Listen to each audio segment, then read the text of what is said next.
It was a bluebird Sunday evening, no clouds in the sky, a slight spring breeze blowing through, and the perfect evening to make a fishing trip.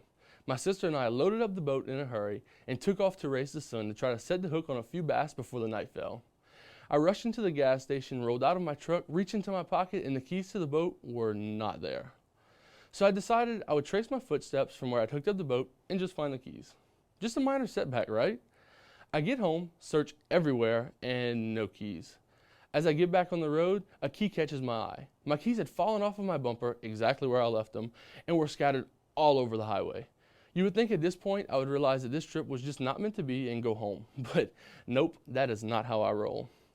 We pick up the keys and keep on going. The trip went extremely well. We hit every one of my honey holes before the trip was over.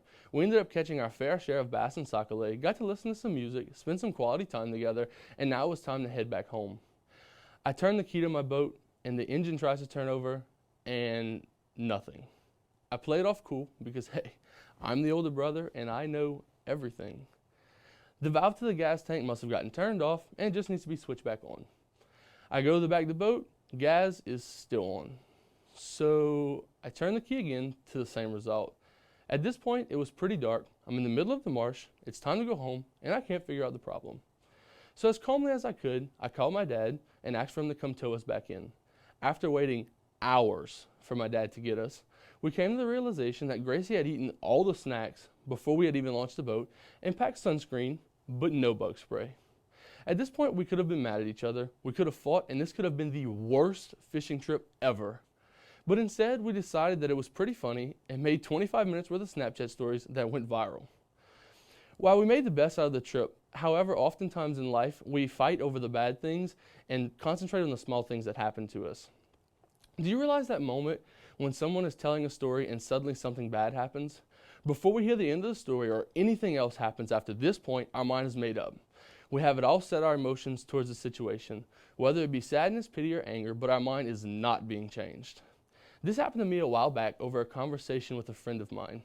We had been making small talk about fish we had caught in the past and the best trips we had been on, like guys always do.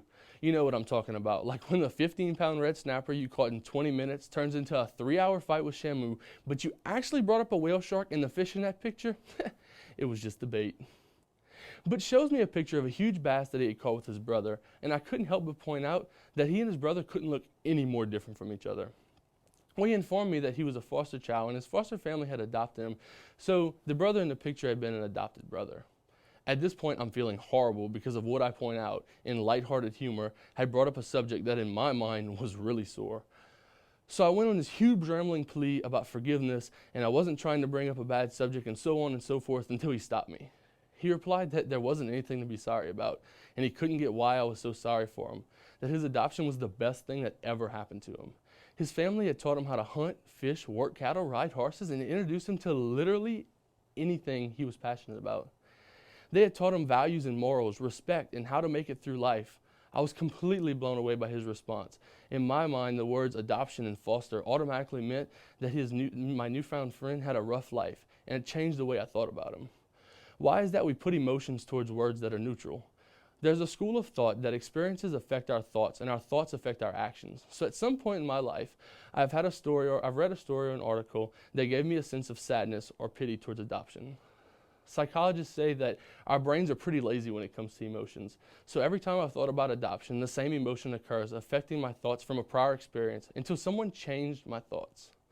So how do we learn to control our thoughts and emotions rather than having them controlled strictly by what we experience?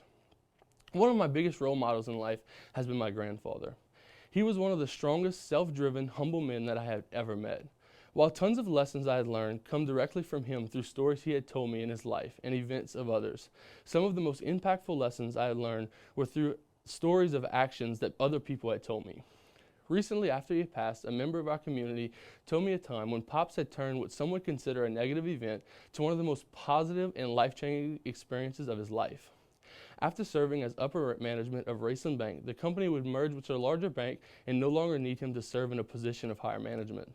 It would have been extremely easy at this point to give up and be satisfied with the lower position within the company. But it wasn't Pops' style.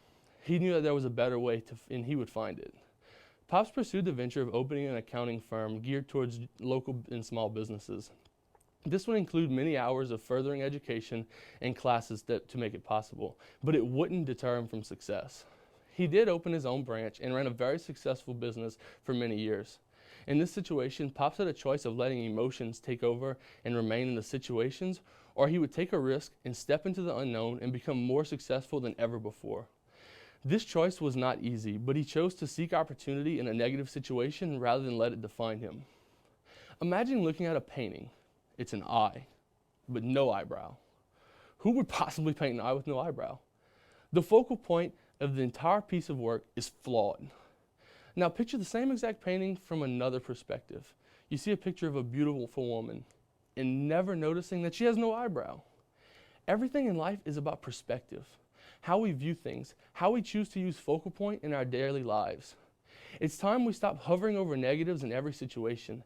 It's absolutely impossible to make a change in the mentality of an entire generation if we can't change these within our daily lives. Louisiana, it's time to stop pointing out the experiences that went bad, the words that strike negative emotions, the wrongs that have been done to us, and the flaws in the picture. We have to open our eyes, make the best of every day, recreate emotions tied to words, find opportunity in a time of doubt, and see the beauty in the bigger picture.